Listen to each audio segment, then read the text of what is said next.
ইনায়া কিছু বলল না। আরাম ঘর থেকে বের হবে এমন সময় বাইরে থেকে কান্নার আওয়াজ ভেসে এলো। ইনায়া চোখ বন্ধ করে নিল। এসব হতেই থাকবে, সব কিছু নিয়ে মাথা ঘামানোর কাজ নয় ইনায়ার। সালমা বেগম এসেছেন, সেই সাথে সালমা বেগমের মেয়ে পাতাও এসেছে। মেয়েটা মামার বাড়িতে থাকে, এই তো সকালে বাড়িতে এসেছে। সকালে বাড়িতে আসার কারণটাও আরহাম। লতিফা বেগম তার বোন সালমাকে খবর দিয়ে বলেছে আরাম আসছে, ব্যাস তিনিও মেয়েটাকে খবর দিয়ে নিয়ে এসেছেন। তার অবশ্য একটা কারণও আছে, আরহাম এখানে থাকে না, আসতেও চায় না, আর আসলেও একদিন থাকে। লতিফা বেগম আর সালমা বেগম দুজন চাইছেন এবার আরহাম আর পাতার বিয়েটা করিয়ে দিতে। বিয়ে করলে ছেলেটা যদি একটু বাড়িমুখো হয়। সালমা বেগম কান্না করে দিয়ে বললেন, আপা এইটা আমাকে অনার্স করলো কি? আমার মাইয়াটার এবার কি হইব গো? আমার মাইয়াটা তো এবার মরে যাব গো আপা। লতিফা বেগম মেয়েটার পানে তাকালেন। টকটকে ফর্সা মুখে চোখ মুখ লাল হয়ে আছে, চোখও ফুলে উঠেছে। মেয়েটা অনেকক্ষণ যাবৎ কেঁদেছে, দেখেই বোঝা যাচ্ছে। পাতাকে খুব পছন্দ লতিফা বেগমের। তিনি মেয়েটাকে এক হাতে জড়িয়ে নিজের পাশে বসিয়ে বলল, আম্মুরে, আনাস এইটা কি করছে আমিও জানি না, নিশ্চয় মায়াটা ভুলায়া ভালায়া আমার পোলাডারে ফাঁসাইছে। সালমা বেগম কিছু বলতে চাইল, পাতা একদম চুপচাপ। মামাকে বলে গতকালকে একটা কালো রঙের থ্রি পিস কিনেছে সে, সাথে একটা কালো বোরখা। পাতা খেয়াল করেছে আরামের কালো রঙের পোশাক আর বোরখা অনেক খুব পছন্দ, এই জন্যই তো কিনেছে মেয়েটা। আরাম যদি একটু পছন্দ করে সেই আশায় সকাল সকাল মায়ের সাথে এই বাড়িতে আসবে ভেবে কালো রঙের জামাটা গায়ে জড়িয়েছিল সে। কিন্তু পরক্ষণেই তাদের বাড়ির খবর যায় আরহাম বিয়ে করে বউ নিয়ে এসেছে। মেয়েটা বিশ্বাস করেনি। এই যে তার খালা কান্না করছে, তারপরও তার বিশ্বাস হচ্ছে না। আরহামের সাথে অবশ্য কথা বলতে হবে। পাতা বলল, আরহাম ভাই কই? লতিফা বেগম মেয়ের পানে তাকিয়ে ঝরঝর করে কেঁদে ফেলল। তারপর হাঁক ডেকে বলল, ওই আনাস, কই রে অজাত, এনে আয়, পাতার লগে কথা কইয়া যা, মায়ারা ডাকে। আরাম এতক্ষণ দরজায় দাঁড়িয়েছিল, দীর্ঘশ্বাস ফেলে সামনে এগিয়ে এলো। পাতা যখন আরামকে দেখলো তখন উঠে দাঁড়ালো। ছেলেটার মুখ দেখে বোঝা যাচ্ছে সব সত্যি হতে পারে। এসব কেন হবে?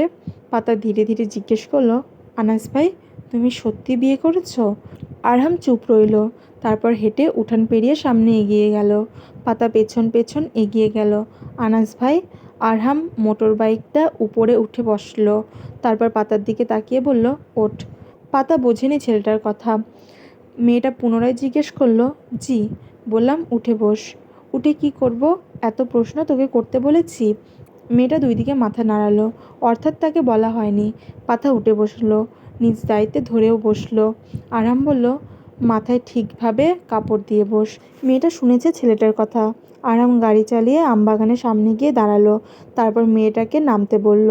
আমবাগানে কেন দাঁড়িয়েছে তারা জানে না পাতা, তবে প্রশ্ন করার সাহস নেই। দুজনে ভেতরে ঢুকলো। সবে মাত্র আমে পাক ধরেছে, শুরু করেছে। আরহাম মেয়েটার উদ্দেশ্যে বলল, তোর না আম পছন্দ, এই বাগান কিনেছি আমি। পাতার বোধহয় আনন্দ পাওয়ার কথা ছিল, পেল না মেয়েটা। যেখানে ভালোবাসার মানুষ আরেকটা বিয়ে করেছে, সেখানে সামান্য আমে পাতার কি যায় আসে? পাতা ফট করে বলেই ফেলল, পছন্দ তো আপনিও। আরাম ভ্রু কুঁচকে মেয়েটার দিকে তাকালো। এত বছর লজ্জা লজ্জা মুখ করে থাকা মেয়েটা আজকে হুট করে কত সহজে কথাটা বলে ফেলল। ইনায়া একটা কাজ ভালোই করেছে আরামের, মেয়েটা একটা ধন্যবাদ দেবে সে। আরাম গাছ থেকে একটা আম পেড়ে পাতা হাতে দিয়ে বলল, বিয়ে করিনি, তুই আম খা। পাতা খায়নি আম। সত্যিটা না জানা পর্যন্ত পানীয় গলা দিয়ে নামবে না তার। সে মিনমিন কণ্ঠে বলল, সবাই যে বলল, সবার কথা বিশ্বাস করবি নাকি আমার? এই জন্য তো আপনাদের বাড়িতে সত্যিটা জানতে এসেছিলাম। সত্যি কোনো বিয়ে করিনি। তাহলে যোগু যে বলল বাড়িতে একজন বিয়ের পোশাকের মেয়ে এসেছে আর সে আপনাকে জামাই বলছে, সত্যি? পাতা এইবার টলমলে চোখে তাকালো। ছেলেটা বলছে বিয়ের পোশাকে একটা মেয়ে এসেছে, আবার বলছে বিয়ে করেনি।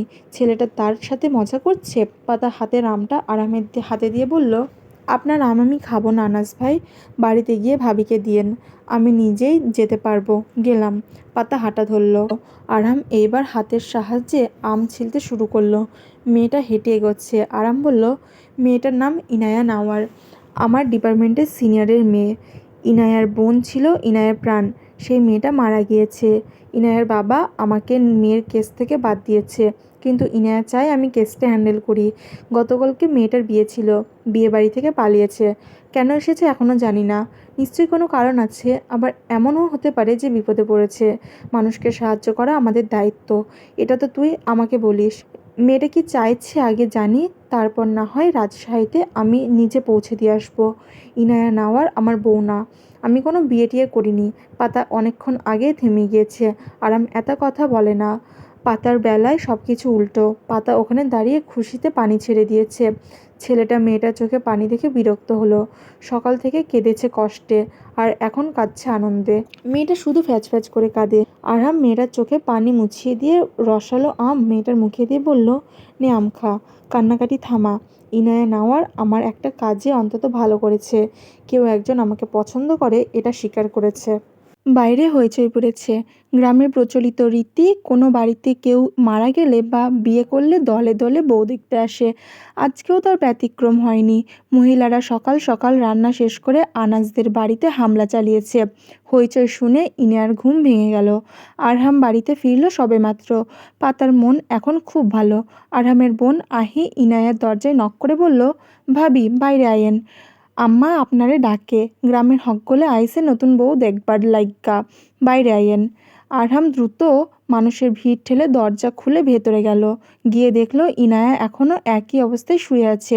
পাশে থাকা পানির জগ থেকে পানি নিয়ে মেয়েটার মুখে ফেলল আরহাম। ইনায়া ধরফর করে উঠল। বাইরে আমার বউকে দেখার জন্য মানুষ ভর্তি হয়ে গিয়েছে। বউ দেখবে তারা, বের হয়ে নিজের মুখ দর্শন করিয়ে আসুন। ইনায়া নিজের মুখের পানি আরহামের টি শার্ট দিয়ে মুছে নিল। তারপর চুপচাপ বাইরে যাওয়ার জন্য পা বাড়ালো। আরহাম বলল, মাথায় কাপড় দিয়ে যান, নতুন বউ ঘোমটা ছাড়া বাইরে বের হয় না। ইনায়া সেটাও শুনল। আরহাম বোধহয় কিছুটা অবাক হলো। যে মেয়ে মুখে পানি ছিটালে আর এই মেয়ে কিছু বলল না, অবিশ্বাস্য। ইনায়াকে চেয়ারে বসানো হয়েছে। সবাই দলে দলে মাথার কাপড় সরিয়ে চুল, মুখ, নাক, চোখ খুঁটিয়ে খুঁটিয়ে দেখছে। সালমা বেগমও বাদ পড়েনি। পাশেই দাঁড়িয়ে আছে পাতা। পাতা দেখলো মেয়েটা শ্যামবর্ণের, আর তাছাড়া মাথার চুলও খুব একটা বড় নয়। মুখের আকৃতি মোটামুটি হলেও সৌন্দর্যে পাতার ধারে কাছেও নয়। পাতা একটু খুশি হলো। বিরক্ত হচ্ছে ইনায়া। তার পাশে দাঁড়িয়ে আছে একটা ছোট্ট মেয়ে, হয়তো আরহামের বোন। লতিফা বেগম বারান্দায় বসে প্রতিবেশীদের সাথে কথা বলছে। ইনায়া হঠাৎ উঠে দাঁড়ালো। তারপর কর্কশ গলায় বলল, কি সমস্যা আপনাদের? আমাকে কি বাজারে পণ্য মনে করছেন নাকি? এভাবে খুঁটিয়ে খুঁটিয়ে দেখার কি আছে? আজব মানুষ তো আপনারা। নতুন বইয়ের মুখে এমন অপমানজনক কথা শুনে থমথমে পরিস্থিতি হয়ে গেল মিনিট খানেকের মধ্যে। হয়তো কেউ এটা বিশ্বাসই করেনি। তাদের মেয়েটাকে পছন্দ না করার আরেকটা কারণ মনের মধ্যে যুক্ত হয়ে গেল। একজন বৃদ্ধা লতিফা বেগমকে বলল, পোলা বিয়া করাইয়া লইয়া আইলে বিবাককে, এমনে একটু দেহে। এইটা তোমার পোলার বউরে বোঝাও নাই লতিফা, এক্কেরে বিয়াদব মাইয়া বিয়া করাইছো দেহি। তা বলি পাতার মতো ফকফকা মাইয়া থুইয়া এমন একটা মাইয়া বিয়া করাইলা কেন? টেহা পয়সা দেখা? মুখের ভাষাও তো ভালা না। আমার মুখের ভাষা কেমন আমি বুঝে নেব। নিজেদের সংসারে গিয়ে নাক গলাবেন। মহিলা বোধহয় আরেকটু অপমানিত হলো। তিনি পুনরায় বললেন, দেখতে তো কালিল্লাহান, মুখ মাথায় চুলও নাই, তারপরও এমন কথা আইয়ে কোন থেকে? ইনায়া আবারও কিছু বলতে চাইল, কিন্তু মেয়েটার কিছু বলার দরকার পড়ল না। আরহাম পেছন থেকে এসে বলল, চাচি আপনার পোলাডা এইবার 3 নাম্বার বিয়া করছে না? শুনলাম বউয়ের নাহি আগেও 4টা বিয়া আসিল, আর হেইয়া ছাড়াও দেখতে আহামরি সুন্দর না, আবার নাকি সারাসারি কথা চলতাছে। মহিলা এবার পুরোপুরি চুপ করে গেলেন। ইনায়া কম ছিল না। এইবার এসছে আরাম। অপমানে থমথমে হয়ে তিনি পাড়ার লোকদের নিয়ে বাড়ি থেকে চলে যাচ্ছেন। যেতে যেতে বললেন, বিয়া কইরা লইয়া আইসে একখানা ভিনদেশি মাইয়া, কথা শ্রী আবার ভালা না। এর থেইক্কা সালমার মায়াটা কত ভালো আসিল। সবাই চলে যাচ্ছে। সালমা বেগম নিজেও নিজের মেয়েকে নিয়ে চলে যেতে চাইল, কিন্তু গেল না পাতা।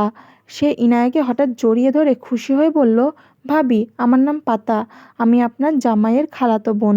শহর থেকে পড়াশোনা করি, গতকালকে বাড়িতে এসেছি। আজকে থেকে আমি এখানে থাকবো, আপনার কোনো সমস্যা নাই তো? ইনায়া তাকালো মেয়েটার পানে। সত্যি অসম্ভব সুন্দরী মেয়েটা, একদম ইনায়ার বোন ঈশানীর মতো। ঈশানী একদম মায়ের মতো দেখতে ছিল। ইনায়া কার মতো হয়েছে সেই গবেষণার এখনও সুরাহও মেলেনি। তার অবশ্য যথাযথ কারণও আছে। কারণ ইনায়ার বাবা, মা, বোন সবাই খুব মিষ্টভাষী আর ভীষণ সুন্দর দেখতে। শুধুমাত্র ইনায়া ভিন্ন।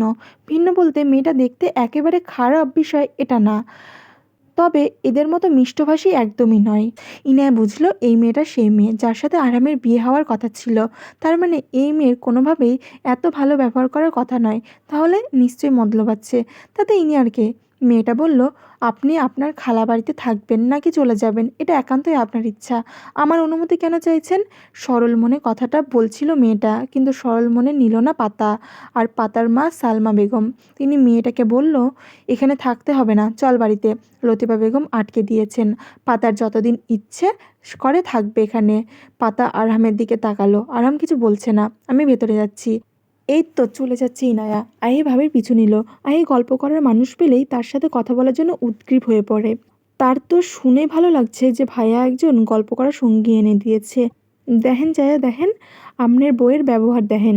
এইখানে আমরা গুরুজন আছি, আমাগো দুইটা হেরো দাম না দিয়া চইলা গেল। পাতা লতিফা বেগমের গলা জড়িয়ে ধরে বলল, সবাই তো আর এক হয় না খালা। তাছাড়া উনি তো শহরের, তাই ওনার ব্যবহার একটু অন্যরকম লাগতেই পারে।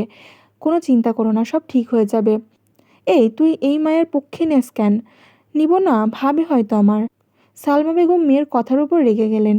সকাল থেকে কেঁদে ভাসাচ্ছিল, আর এখন মেয়েটার পক্ষ নিচ্ছে। সালমা বেগম কিছু বলতে চাইছিলেন, তার আগেই আরহাম গোসল করার উদ্দেশ্যে কলপাড়ে যাওয়ার সময় বলল, সকাল থেকে কান্নাকাটি করে বন্যা বানিয়ে ফেলা মাইয়া নাকি এখন আমার বউরে ভাবি কইতাছে।